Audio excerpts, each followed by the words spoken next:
사랑하는 영락교회 지체들에게 주 안에서 평화 인사를 전합니다. 오늘은 2023년 11월 28일 화요일입니다. 오늘의 묵상 본문은 사도행전 1장 1절로 26절까지의 말씀입니다. 오늘 본문 말씀 사도행전 1장 1절부터의 말씀은 이렇게 시작합니다. 데오빌로여, 내가 먼저 쓴 글에는 무릇 예수께서 행하시며 가르치시기를 시작하심으로부터 데오빌로여 라고 시작하고 있는데, 사도행전은 우리가 잘 알고 있는 것처럼 누가의 저작이죠. 누가복음과 연결되고 있는 누가복음이 전편이라면 이제 사도행전은 후편에 해당됩니다. 선교의 역사를, 예루살렘에서 일어난 기독교 운동의 시작을 기록한 기록이고, 또 이스라엘로 다른 지역으로 확산되는 초기의 기독교 운동, 그다음에 지중해 세계와 로마에 이르기까지 이제 그 선교가 이루어지는 기독교 운동의 과정들, 주후 한 30년경부터 60년 초까지의 사건들을 이제 다루고 있습니다. 그래서 이제 초대 기독교의 역사를 기록한다는 점에서 굉장히 의미 있고 소중한 이제 그런 것이죠. 초기에 기독교 운동을 관통하고 있는 중요한 그 특징들이 사도행전을 보면 드러나게 되는데, 복음의 그 진보를 이루어가는 과정 가운데에서 여성의 역할이 두드러진다는 거예요. 이것이 남성 위주의 사회, 가부장적인 사회였던 고대 사회에서 굉장히 특징적인 사도행전의 특징이다, 이렇게 지적들을 합니다. 이것은 초대 교회의 역사가 지금도 그렇죠. 여성이 중심이 되는 이런 생명의 역사다 보니까 여성의 역할이 두드러지는 것이 당연한 것이고, 또 남성의 역할이 두드러지는 가부장적인 사회와 대비되기 때문에 두드러져 보이는 것이겠죠. 여성의 역할, 또 하나 중요한 것은 이것이 이제 성령의 중심적인 역할이 두드러지고 있다라고 하는 겁니다. 성령이 기독교의 초기 공동체, 지금도 마찬가지인데 그것을 이끌어가는 힘이 그리스도의 영, 보혜사의 성령의 역사다 하는 것을 보여주고 있죠. 사도행전이 아니고 성령행전이다, 이렇게 이야기할 만큼 성령의 역사, 주님이 하나님의 나라를 가르치셨는데, 하나님의 나라의 중심, 하나님의 나라가 어떻게 임하는가, 하나님의 나라가 어떻게 움직여가는가라고 하는 그 중심 가운데 성령의 역사가 무엇이었는가에 대한 초대 교회의 고백입니다. 굉장히 중요하죠. 우리가 이제 기독교가 종교화되고 교회가 종교화되니까 종교기관처럼 인식해요. 건물처럼, 조직처럼 그렇게 이해되기 쉽습니다.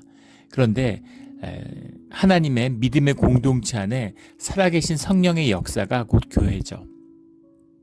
그래서 그 고백을 우리가 접하게 되면서 교회가 이런 것이었구나, 교회는 이렇게 돼야 되는구나, 그리고 그런 것을 꿈꾸게 되는 거죠. 하나님 나라를 다시 꿈꾸게 되는 그 시작이 사도행전의 역사를 통해서 우리가 만나게 되는 성령님의 실제입니다. 우리 살아계신 성령을 만나게 되는 우리 사도행전의 강해가 되기를 주의 이름으로 축원합니다. 우리 성경 전체를 7년 동안 완전히 한 바퀴를 싹 다 돌았습니다. 한 권을 처음부터 끝까지, 창세기부터 계시록까지 완전하게 나누었어요. 그래서 말씀을 이제 다시 한번 두 번째 턴에 들어가는 겁니다. 여러 가지 이제 고민을 하면서 이제 오랜 기도를 했었는데, 주님의 주시는 마음에 따라서 사도행전부터 다시 우리 교회의 시작으로 돌아가서 성령의 역사를 되새기는 그런 시간을 가졌으면 좋겠다, 이런 마음이 왔어요. 우리 늘 나누고 늘 보는 성경이지만 그 안에 성령이 함께 하심으로, 우리에게 계시적인 말씀으로, 또 말씀의 능력으로 함께하는 그런 시간이 될 줄로 믿습니다. 데오빌로여라고 하는, 데오빌로라는 게 무슨 뜻일까? 데오스라는 말과 필로스라는 말이 합쳐진 거죠. 그래서 원문 뜻대로 보면 하나님의 사랑하는 자, 하나님의 친구, 이제 그렇게 될 수 있겠습니다. 근데 데오빌로가 누군가? 혹자는 그냥 하나님의 친구, 믿음의 사람들을 다 부르는, 믿음의 사람들이여, 믿음의 친구들이여, 그런 신앙의 공동체의 동료들을 향한 그런 호칭이다, 이렇게 본 해석도 있는데, 그렇게 보기에는 누가복음 1장 3절에 나오는 카카라고 해석을 했는데, 크라티스테라는 말입니다. 크라티스테라는 말이 가카라는 말로 이제 번역이 됐는데, 각하는 요즘에 이제 한국말에서 안 쓰죠. 예전에 이제 사실 일본 군대에서 온 말이죠. 일본 군대에서 군인들을 군인 중에 장군을 각하라고 불렀습니다. 각하라는 거죠. 각하라고 불렀는데 이제 그것이 그대로 이어져서 군대에서 쓰이다가 이제 군인 대통령이 나오면서 대통령한테도 이제 각하라고 불리게 되고 이제 군대에선 사용이 안 된 거죠. 그래서 대통령에게 불리는 그런 칭호로 쓰여서 우리가 각하 이러면은 굉장히 높은 의미다. 이제 그렇게 느껴지죠. 전 아래에 있다는 거죠. 전각 각자, 각의 밑에 있다. 전하도 마찬가지죠. 그런 전각 전자죠. 그 궁전, 그런 이런 왕이 머무는 그 정각, 그 밑에 우리가 이제 엎드린다, 이런 의미가 들어있는 거죠. 영어 번역에 보면 most excellent 이렇게 해석을 했어요. 뭐 your highness 이런 것처럼 이제 존칭을 의미하는 것이죠. 그래서 데오빌러는 뭔가 특정한 인격, 특정한 사람일 것이다, 이렇게 보는 것이 일반적입니다. 누구냐라는 거죠. 누굴까? 그래서 뭐 유대 총독이었다. 그러면 사도행전에 나오는 뭐 벨릭스나 베스도였을 것이다. 뭐 이런 추측도 있지만 추측이죠. 또 다른 설에는 뭐 도미티안 황제 후대, 도미티안 황제의 조카가 기독교인으로 개종을 했는데, 그 유대인들이었잖아요. 초기 이제 기독교인들이 이방인들인데 주로 이제 여성이나 노예들이었죠. 핍박받는 종교였는데 황실에서 황제의 조카가 개종을 했다는 건 큰 사건이었겠죠. 그래서 이제 뭐 전혀 기독교의 역사를 이해하지 못하는, 그리고 유대적인 배경을 이해하지 못하는 그런 사람에게 이 기독교의 역사를 증거하기 위해서 그렇게 쓰여졌다, 뭐 이런 이제 설입니다. 또 다른 설에는 유대 제사장이었을 것이다. 유대 제사장인데 유대 제사장에게 기독교의 역사를 알리기 위해서 쓰여졌을 것이다. 뭐 여러 가지 해석이 있어요. 정확히 누군지는 알지 못합니다. 그런데 뭔가 높은 사람이었다라는 건 알 수 있고, 어쨌든 이 사건을 통해서 가장 성경에 중요시되는 누가복음과 사도행전이 기록됐다는 것이죠. 그래서 뭐 어떤 일로 시작되었던, 누가 무엇으로 행했던 간에 중요한 것은 성령 안에서 그것이 어떻게 쓰임을 받느냐, 주님의 역사에서 주님 안에서 어떻게 기억되느냐 하는 것이 중요한 것이죠. 이게 우리의 인생도 마찬가지입니다. 내가 어떤 소명의식을 갖고 어떻게 살았느냐, 물론 그것도 중요하지만, 그러나 주님 안에서 주님의 뜻 가운데서 그것이 어떤 의미를 가지는가가 우리의 인생을 결정하는 것이죠. 그런 역사들이 우리 사도행전에서 보이는 역사입니다. 그런 귀하고 복된 삶, 주님 안에 있는 삶이 될 줄로 믿고 축원합니다. 2절에 그가 택하신 사도들에게 성령으로 명령하시고 승천하신 날까지의 일을 기록하였노라. 승천하신 날이라고 썼는데 에넬 렘프테라는 말인데, 영어로 하면 뭐 to take up 이런 거죠. 들려 올려진 날입니다. 아나와 람바노라는 말이 붙은 건데, 아나가 이제 전치사죠. 여러 뜻이 있는데 위로 올라간다, up 이런 뜻이고, 람바노라는 것이 이제 그리스어를, 헬라어를 배우면 이제 굉장히 중요한 단어. 영어에서도 물론 테이크 동사가 뭐 너무너무 중요하시지만, 이 그리스어에서도 람바노가 굉장히 중요한 단어입니다. 아나 람바노예요. 그래서 위로 들어 올렸다. 그래서 여기서 승천했다라는 말은 맞지 않죠. 십자가에 들린 것을 의미하는 겁니다. 십자가에 돌아가실 때까지 일을 기록하였노라.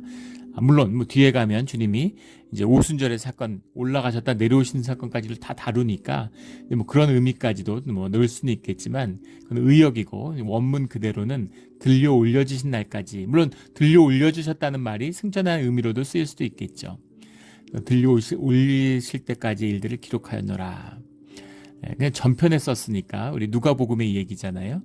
그러니까 이제 십자가에 달리신 그 사건을 보는 것이 맞을 것 같습니다. 3절에 그가 고난받으신 후에 또한 그들에게 확실히 많은 증거로 친히 살아계심을 나타내사 40일 동안 그들에게 보이시며 하나님 나라의 일을 말씀하시니라. 주님께서 육체로 부활하신 겁니다. 그래서 하늘로 들려 올려지시기 전까지, 승천하시기 전까지 육신을 입고 이 땅에 계셨던 거예요. 부활하신 육신을 우리에게 증거하고 보여주신 거죠. 우리도 그렇게 될 거라는 겁니다. 그런데 그 육신은 우리가 지금 입고 있는 이런 죄성을 물들은 타락한 육신이 아니죠. 그래서 부활한 새로운 성체를 입은 것입니다. 그래서 영과 육이 하나 되어 있는 그런 부활하신 육의 모습을 증거하고 보여주셨어요. 육체로 부활했다라고 하는 것이 이제 굉장히 중요한 기독교의 핵심적인 가르침이죠. 진리의 가르침입니다. 육과 영이 하나라는 것, 이것이 기독교의 진리의 핵심에 있어요. 그리고 종교나 종교는 이제 영과 육을 이원화시키죠. 그리고 끊임없이 이단들은 그것을 파고듭니다. 초기의 교회도 우리 앞으로 사도행전을 보면 나오겠지만 이단의 공격이 아주 극심했어요. 바울 서신에 봐도 그러면 나스틱들, 그노시스파라고 불리는, 그래서 주님은 영으로 부활하신 것이지 육은 죄된 것이고 없어지는 것이다. 육을 경시하는, 영으로 부활하고 영으로 만나고, 그러니까 이세벨이 교회에 넘쳐나게 되는 거죠. 우리 계시록에 보면 발람의 무리와 이세벨에 대한 얘기가 초대 교회에 대한 주님의 말씀으로 나타나잖아요. 발람의 무리라는 것은 마음대로 주님을 섬기는 자들이죠. 내가 원하는 대로 에고의 중심으로 종교를 의미하는 겁니다. 종교인들, 멋들어지게, 남들 보이게, 내 마음에 흡족하게, 내가 원하는 대로 내가 예배드리는 거죠. 이거 발람의 무리예요. 교회 보면은 그런 분들이 있습니다. 발람의 무리가 있어요.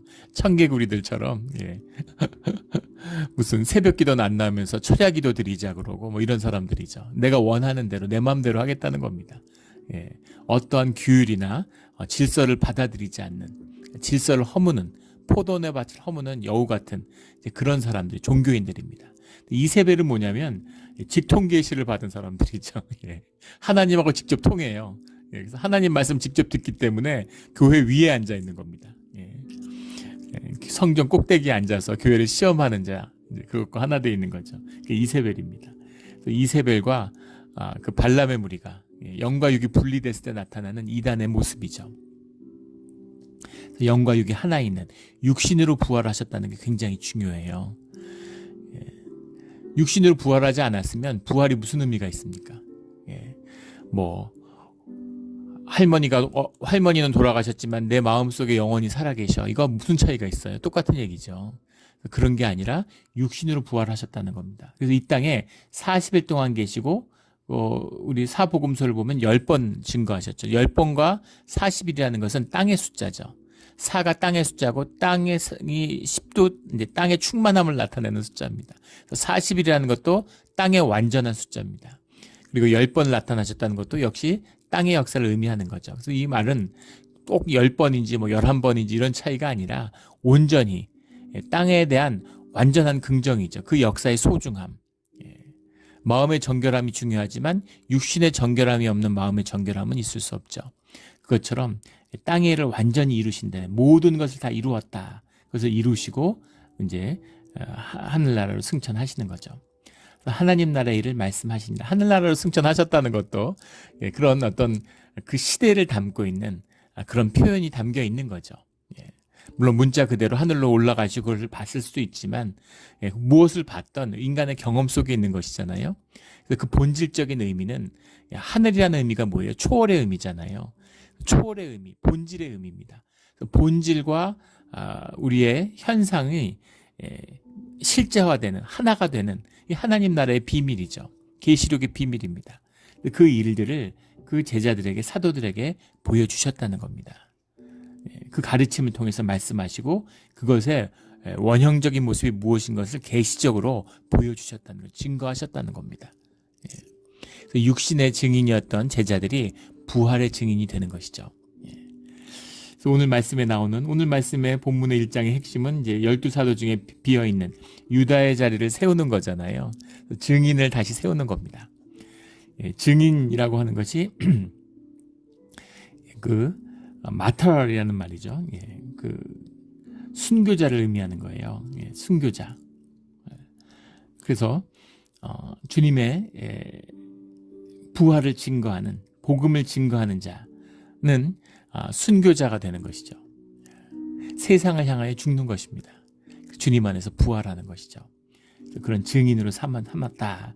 이제 그런 말씀이 그 역사가 무엇인지를 보여주고 있습니다. 실제 사도들은 다 순교했죠. 그리고 복음은 순교와 더불어 계속 퍼져나가는 것입니다. 생명이기 때문에 굉장히 심각하고 굉장히 진지하고 무겁고 또 기쁘고 소망을 품고 희망이 되는 그런 말씀의 시작인 것이죠. 이 복음이 이제 칩그레이스라 그러잖아요. 하도 그 싸구려 취급을 하니까 수많은 사람의 죽음으로 지켜낸 생명의 진리라는 겁니다. 이 진리가 우리의 진리가 되기를 우리의 진실이 되기를, 우리의 삶의 실제가 되기를 예수 그리스도 이름으로 축원합니다. 6절에 보면 그들이 모였을 때 예수께 여쭈어 이르되 주께서 이스라엘 나라를 회복하심이 이때니까 하니 이르시되 때와 시기는 아버지께서 자기의 권한에 두셨으니 너희가 알 바 아니요. 예수님이 부활하셨으니까 주님이 말씀하셨던 하나님 나라의 완성이 지금입니까? 라고 당연히 질문할 수 있겠죠. 그런데 그 때와 시기는 아버지께서 자기의 권한에 두셨으니 그때가 언제인지는 너희가 관심을 가질 필요가 없다. 이렇게 말씀하시는 거예요. 크로노스의 카이로스, 때와 시기라는 말인데 크로노스의 카이로스라는 말을 여러 가지 의미로 크로노스는 이제 영어로 듀레이션 이렇게 해석을 하고 카이로스는 모멘트, 일정한 기간과 그 순간을 의미하는 것이다. 세상의 시간과 주님의 시간이다. 여러 가지 의미로 구분 짓는데 때든 시기든 주님께 전적으로 속했다는 것이죠. 그래서 하나님 나라가 언제 온다 이렇게 얘기하는 것, 하나님 나라가 언제 온다고 특정할 때마다 이단이 생겨나요. 여호와의 증인도 마찬가지고 몰몬도 마찬가지고 그런 이단과 몰몬은 타종교죠. 이단도 아닙니다. 그런 것들이 생겨날 때마다 항상 종말론으로 시작되는 거죠. 그런데 분명히 말씀하시잖아요. 때와 시기는 아버지께서 자기의 권한에 두셨으니 너희가 알 바 아니요. 하나님의 일이라는 것이죠. 하나님의 일이라는 겁니다. 그래서 그것을 카이로스를 넌 크로노스든 알지 못하고 그러나 주님의 뜻을 신뢰하기에 오늘 하루를 사는 것입니다. 오늘을 사는 거예요. 오늘을 사는 사람과 오늘을 살지 못하는 두 종류의 사람이 있습니다. 과거를 사는 사람, 미래를 사는 사람은 없어요. 과거에 사는 것처럼 착각하는 것이죠. 현재를 살아야 되는데 과거에 사는 사람들이 있습니다. 과거도 살지 못하고 현재도 살지 못하는 거죠. 어떤 사람들은 미래에 사는 사람 같아요. 언뜻 보면은 그런 사람들은 미래에 사는 사람들은 뭔가 막 야망이 있고 뭔가 이루어가는 것 같고 계획이 있는 것 같고 과거에 있는 사람들은 막 뭔가 과거에 묶이고 경험에 묶이고 답답하고 상처투성인 것 같고 근데 과거에 사나 미래에 사나 현재를 살지 못한다는 건 똑같죠. 그 의미는 결국 뭐냐면 가짜라는 겁니다. 가짜예요. 이렇게 보이든 저렇게 보이든 실제를 살지 못하는 겁니다. 실제를 누리지 못해요. 똑같은 현실에 사는 것 같지만 현상을 쫓는 사람들이 있죠. 현상을 쫓는 사람들은 바쁩니다. 정신없이 바빠요. 예전에 무슨 그런 큰 회사의 CEO 하는 분을 만난 적이 있는데 실제 회사에서 CEO는 뭘 하는지 CEO는 대부분 CEO뿐 아니라 이제 고위 임원이 되면 대부분의 시간을 회의하는 데 보낸다고 합니다. 회의를 하는데 10분 단위로 스케줄을 쪼갠대요. 그래서 끊임없이 사람을 만나 끊임없이 회의를 한다는 겁니다. 왜 그렇게 바쁠까요? 예전에 제가 섬겼던 교회 장로님이 계셨는데 통한의 눈물을 흘리시는 걸 봤어요. 젊어서 사업을 하는데 주님을 영접할 때까지 진짜 바쁘셨다는 겁니다. 직원이 한 500명쯤 되는 회사를 했는데 아이들을 잘 키우고 자라나는데 단 하루도 아이들하고 시간을 보낸 적이 없대요. 그게 한국 사람은 누릴 수 없는 사치같이 생각했다는 거죠. 또 도덕적이나 윤리적으로 용납할 수 없는 아들이 초등학교 다닐 때인데 어린이날인데 자기가 출근하는데 아빠 손을 잡고 오늘 하루만 자기랑 같이 좀 놀면 안 되냐고 그렇게 얘기하는데 아이를 붙잡고 너에게 아버지는 한 명이지만 나에게 아들은 500명이 있다 이렇게 얘기하면서 출근을 하는데 아무리 출근하는데 그렇게 뿌듯하고 어깨에 힘이 들어갈 수가 없었다고 그러세요. 간증하시는 겁니다. 너무 뿌듯하고 어떻게 이렇게 멋진 말을 했을까. 근데 지날수록 그게 가슴을 후벼파고 인생에서 가장 부끄러운 기억으로 남아있다는 겁니다. 너무너무 미안하고 왜 그랬을까? 그렇게 안 하면 망하고 죽는 것처럼 생각됐기 때문이죠. 그렇게 안 해도 아이하고 하루 동안 놀아줘도 아무 일 없습니다. 예전에 제가 섬겼던 교회 청년인데 직장인이 너무 힘들어서 그만두고 싶어 해요. 그리고 해외 좀인데 또 가보고 싶고 이런 얘기를 해서 회사 일이 힘들고 못 견디겠으면 당장 그만두라고 그랬습니다. 어떻게 먹고 사느냐 그러더라고요. 그래서 걱정하지 말라고 너 평생 일 안 해도 그래도 먹고 사는데 아무 지장 없으니까 그만둬라. 그 다음에 해외에 나가고 싶으면 그러면 편도 비행기권만 마련하라고 그랬어요. 아르바이트를 하던 뭐 그 정도 회사 다녔으니까 모아놓은 돈이 있겠죠. 그런데 실제로 1년 동안 이렇게 선교 다니면서 계속 그게 주님의 은혜 가운데 이어지는 거죠. 주님의 일을 하는데 주님이 왜 길을 안 열어주시겠습니까? 그렇고 돌아와서 또 취직 잘해서 잘 살고 있습니다. 세상에 속아가지고 물에 빠지면 헤엄 잘 치는 사람 순으로 죽는다는 거잖아요. 올림픽 수영으로 금메달 딴 사람도 9마일을 헤엄치지 못한답니다. 근데 거의 모든 해양 사고는 바다에서 9마일 이상 떨어진 데서 일어난대요. 근데 9마일에서 떨어져서 보면 생생하게 바닷가가 보이는 거죠. 내가 헤엄쳐서 갈 수 있다고 생각하는 겁니다. 수영을 잘하는 사람은. 그래서 수영을 치면 근육이 마비되고 저체온증이 와가지고 죽게 된다는 거죠. 수영을 못하는 사람이 산대요. 어떤 사람이 사냐면 물에 떨어져서 정신을 잃은 사람이 산답니다.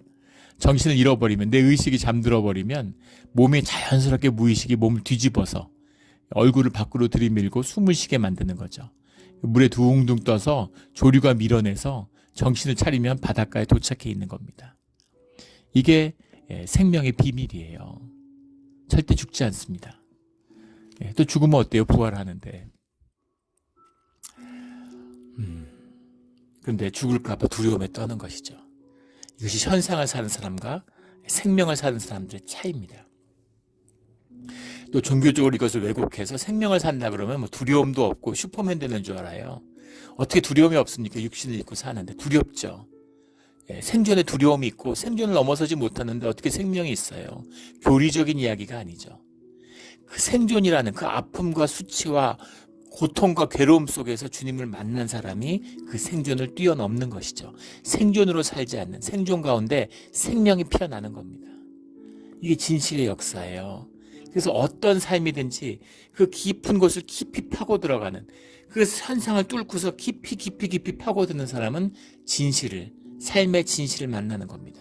그 진실을 만나는 사람은 하나님을 만날 준비가 된 것이죠. 이게 생명의 비밀이에요. 종교의 거짓과는 완전히 다른 것입니다. 그런 거 많이 보셨을 거예요. 종교인들 거짓말만 하고 나쁜 짓만 하고 온갖 아름다운 말로 다 꾸미고, 그런데 주님을 모르는데, 세상에 종교를 모르는데, 그런데 더 진실하게 사는, 아픔과 삶의 고난 가운데서 진실한 삶을 사는 사람들이 있어요. 근데 주님은 그런 생명을 구한다는 겁니다. 그런 사람들을 찾아요. 이것이 복음의 역사고 사도행전의 역사입니다. 이 역사가 오늘 우리 가운데서도 함께하고 있고 계속되고 있죠. 이 역사가 우리 삶 가운데 살아있는, 실제하는 주님의 역사가 되기를 주의 이름으로 축원합니다. 8절에 오직 성령이 너희에게 임하시면 너희가 권능을 받고 예루살렘과 온 유대와 사마리아의 땅과 끝까지 이르러서 내 증인이 되리라 하시니라. 이게 주님의 말씀의 선포죠. 성령이 임하시면 권능을 받고, 능력입니다. 성령이 함께 하시면 능력이 생겨나죠. 생명이니까 생명의 능력이 나타나는 거죠. 그래서 기독교가 능력이 없잖아요. 능력이 사라지는 것이죠. 주님의 임재가 찾을 수 없는 지금의 시대입니다. 우리가 다시 교회를, 두세 사람이 주님의 이름으로 모이는 그런 교회를 이루어야 되는 진실의 때예요. 거짓은 다 죽고 썩고 진짜만 남는 것입니다. 고난의 때지만 축복의 때예요. 한국의 이란이 난립니다. 이란이 극성을 부려요. 이란의 부흥의 시대입니다. 짐승의 시대가 열린 거죠. 계시록에서 이야기하는 짐승의 권세가 판을 쳐요. 모든 분야가 종교화됩니다. 그래서 정치인들이 종교인같이 행세해요. 종교인같이 말하고, 정치를 쫓아다니는 사람들이 무슨 종교인들보다 더 광적입니다. 그 신천지나 이런 그 구원파 이런 데 빠진 사람들을 만나서 왜 그런 데 빠져드냐고, 어이없는, 어처구니 없는 그런 데 빠져든 이야기를 들어보면 이적을 본다는 겁니다. 이적이 많이 나타난대요. 성경이 이적을 보고 이만희가 구세주라고 따라 나섰다는 거죠. 악령의 역사가 있는 것이죠. 성령의 역사가 있지만 악령의 역사도 있습니다.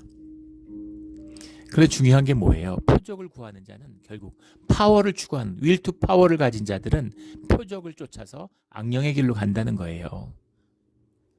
will to love를 가진 자들, 사랑을 쫓는 자들은 주님의 말씀을 만나게 되는 것이죠. 우리 증인이 되는 것입니다. 마르티스라는 말인데 마터죠. 마르티스, 순교자입니다. 주님의 복음으로 세상을 향하여 죽은 자가 되는 것이죠.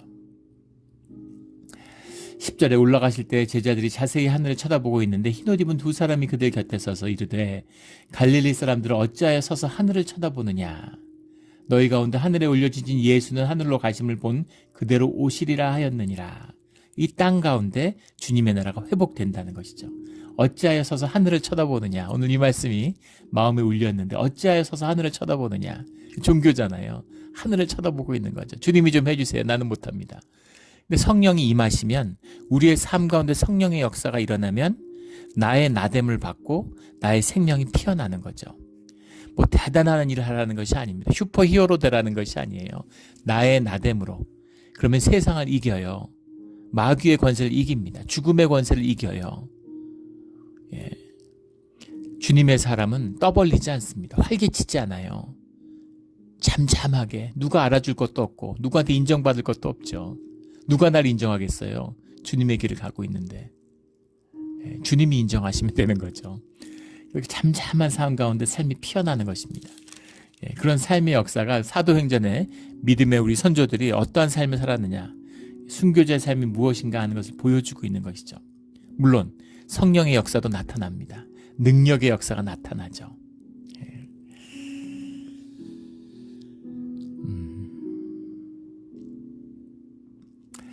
이 살아있는 진실이 우리의 진실이 될 줄로 믿습니다. 12절에 제자들이 감람원이라는 산으로부터 예루살렘으로 돌아오니 예루살렘을 지켜라, 예루살렘을 머물러라 하는 예루살렘이라고 하는 것이 이제 복음의 시작과 끝이죠. 복음은 갈릴리에서 시작됐죠. 그러나 예루살렘이 가지고 있는 상징성이 있는 겁니다. 예루살렘이라는 건 주님의 도성, 주님이 머무시고 주님의 백성이 함께하는 자리고 주님께 예배하는 자리를 상징하는 거죠. 지리적으로나 뭐 그런 그 예루살렘의 의미를 안 가진다는 건 아니지만 그게 전부가 아니라는 의미입니다. 감람원이라고 하는 것이 이제 뭐 엘라이오노스라는 말인데 올리브를 말하는 거죠. 올리브 나무, 올리브 나무가 많은 산, 올리브 마운틴인 것이죠. 근데 이 산으로부터 예루살렘에 돌아오니 이 산은 예루살렘에서 가까워 안식일에 가기 알맞은 길이라. 이 겟세마네 동산, 예수님이 십자가 전에 기도하셨던 겟세마네 동산이 이 감람산 안에 있는 것이죠. 작은 동산이었던 것 같아요. 그런데 이 안식일에 가기 알맞은 길이라 이게 무슨 말이냐면 미슈나라고 하는 그 율법에 대한 주석을 단 겁니다. 그래서 본문보다 해석이 이제 우리에게 적용이 되는 거잖아요. 그래서 미슈나가 굉장히 유대 전통에서는 중시되는데 미슈나에 보면 2000규빗, 그 안식일날 이동할 수 있는 거리를 2000규빗으로 제한하고 있어요. 한 1.1km 정도 됩니다. 규빗이라는 게 우리 팔꿈치에서 우리 손까지의 이제 거리잖아요. 한 45cm. 그래서 한 1.1km 정도 되는데 그 안에서는 이동할 수 있는 거죠. 그래서 감람산에서 기도하다가 안식일날 돌아올 수 있는 거죠. 그래서 안식일날 가기 알맞은 길이다. 이렇게 얘기하는 겁니다.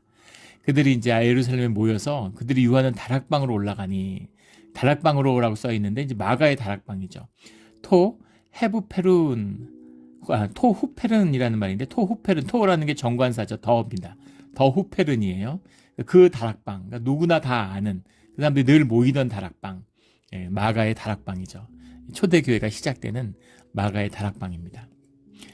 이들이 이제 여기서 공동체 생활을 했고 나이 어렸던 어린이 마가 어린이가 이걸 보고 자랐겠죠. 그래서 마가복음을 기록하게 되는 거죠. 그 마가의 다락방에 다 모여 있는 겁니다. 제자들이. 제자들의 이름을 쭉 쓰고 14절에 여자들과 예수의 어머니 마리아와 예수의 아우들과 더불어 마음을 같이하여 오로지 기도에 힘쓰더라. 함께 기도하는 것으로 주님과 연합하고 있는 것이죠. 주님이 이걸 보여주셨어요. 와서 끝까지 기도하셨습니다. 늘 기도하셨어요. 주님이 무슨 기도를 그렇게 하실까? 교통됨과 하나됨의 비밀이 기도에 있는 거죠. 기도하는 것입니다. 같이 기도하는 거예요. 늘 기도하는 그 삶을 보여주셨죠. 한없이 연약한 주님이 100% 사람이시기 때문에 슬픔의 눈물을 흘리시고 연약하죠. 채찍질에 맞고 고통스러워하십니다. 초기 이단들은 또 주님이 가연설 이런 걸 내세우고 그래서 주님은 사실 고통을 느끼지 않았다. 주님은 죽지 않았다. 다 마귀의 장난인 것이죠. 우리의 삶의 표상입니다. 제2의 아담이에요. 주님이 한없이 연약한 그 모습을 보여주셨지만 동시에 성령과 하나 되고 주님과 하나 되고 그 안에서 주님의 역사를 증거하는 그런 삶의 모습을 보여주셨죠. 그래서 인간성의 실현, 신성의 실현이고 그리스도로서의 주님의 모습도 있지만 완벽한 인간성의 실현으로서의 모습도 우리에게 증거해 주시는 겁니다. 그래서 주님이 우리에게 스승이 되어 주시는 거죠. 모범이 되어 주시는 거죠. 삶의 표상이 되어 주시는 겁니다.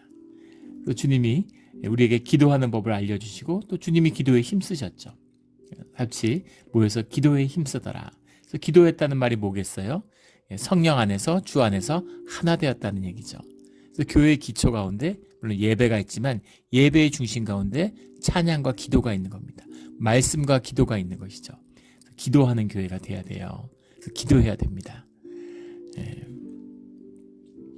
기도가 자라나고 기도가 연약하죠. 우리 교회의 기도가 연약합니다. 처음 왔을 때도 그게 참 신기했는데 너무 기도가 연약해요. 그래도 기도가 쌓여가는 겁니다. 그래서 기도하는 분들이 주님 앞에서 기도하는 분들이 기도를 처음부터 기도가 열리고 기도가 터지고 이런 게 아니죠. 처음에 기도를 흉내내고 기도하려는 안타까운 마음으로 앉았는데 기도의 문이 열리지 않아서 힘들어하고 노력했는데 안 돼서 또 기도하다가 돌아가고 그런 시간 속에서 주님의 때에 주님이 기도의 문을 열어주시는 겁니다. 또 주님과 기도를 하게 돼요. 또 그런 분이 몇 분 계시면 또 공동체 가운데 기도가 열리죠.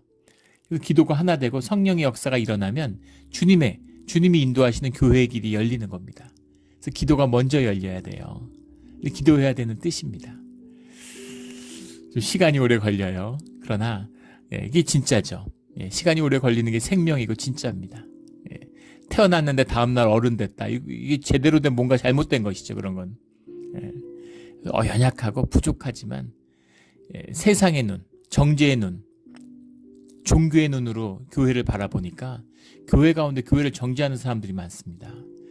교회가 그 발람의 무리들, 제일 많이 하는 말 종교꾼들, 교회가 이러면 안 되는데 그걸 언뜻 들으면 되게 멋있어 보이잖아요. 저 대단한 사람들인가 보다, 신실한 사람들인가 보다. 그래서 교회가 왜 이러냐, 교회는 이러면 안 되고 생명이죠. 아이 보고 갓난 아이인데 기지도 못하고 제대로 걷지도 못하고 밥도 혼자 못 먹어서 먹여줘야 되고 이유식 먹고 이게 뭐야 이게 무슨 손가락질하는 거. 아이를 보고 손가락질하는 사람이 있습니까? 진짜면 되는 거예요. 생명이면 자라나는 겁니다. 그러면 언젠가 어른이 돼요. 언젠가 장성한 분량으로 자라납니다.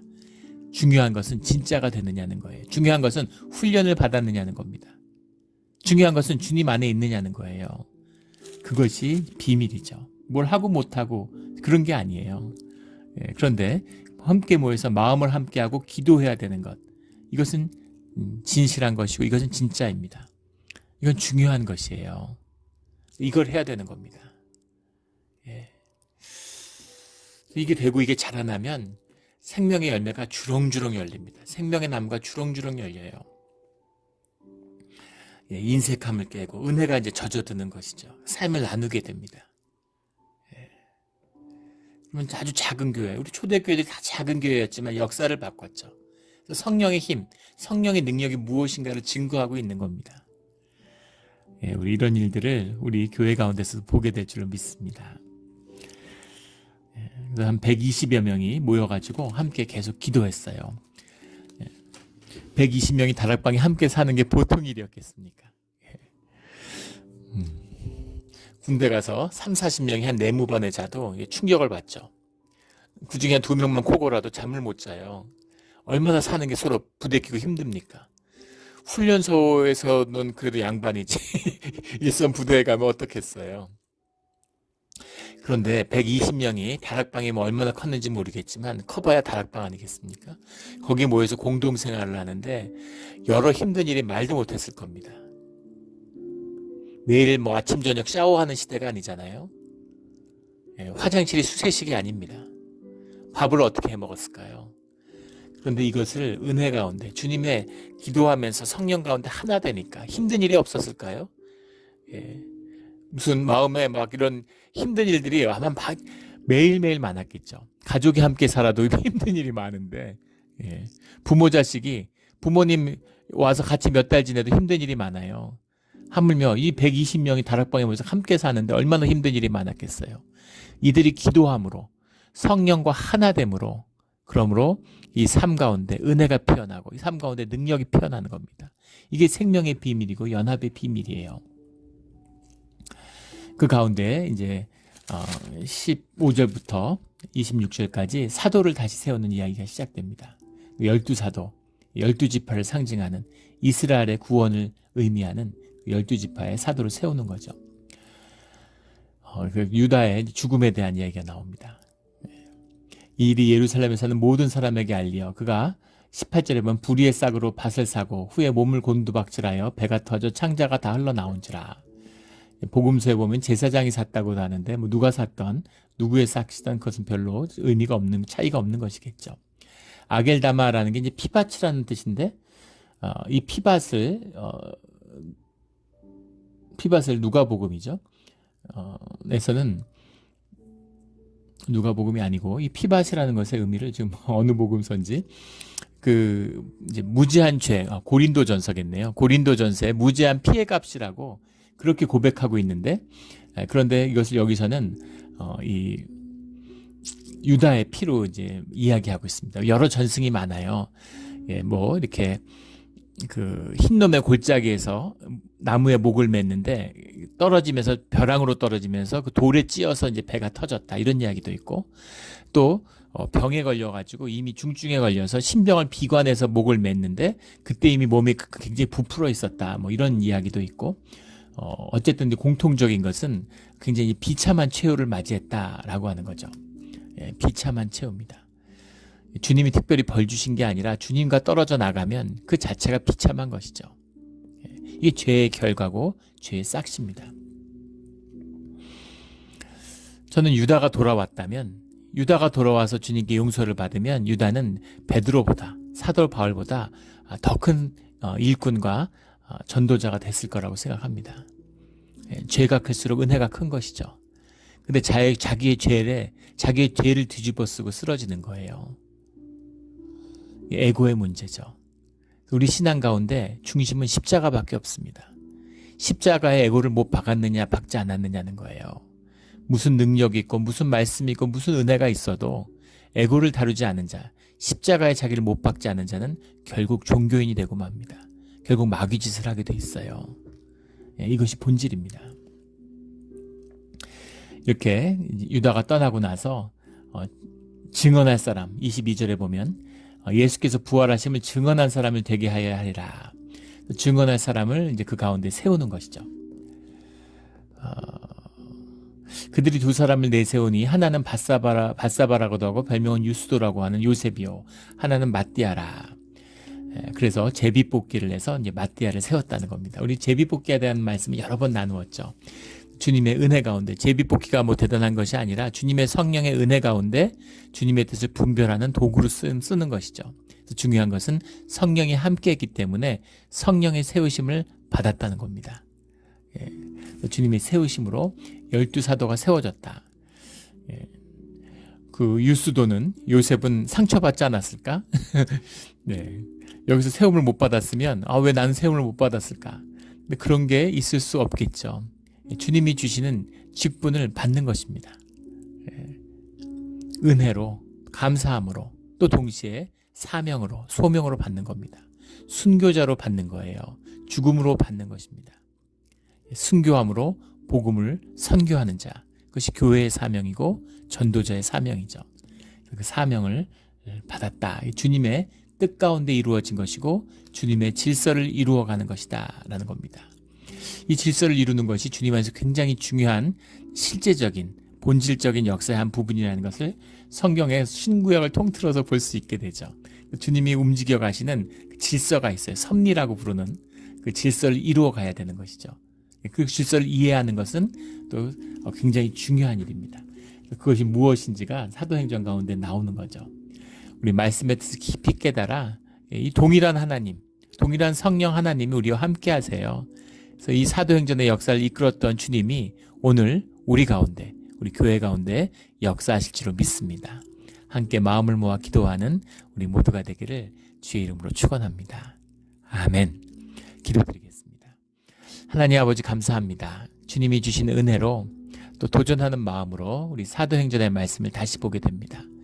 사도행전의 마음을 볼 때마다 마음속에 기대에, 소망에, 감사에 가슴이 뛰기도 하고 또 오늘날 어렵게 눌려있는 능력을 잃어버린 교회의 모습을 보면서 무거운 마음이 있습니다.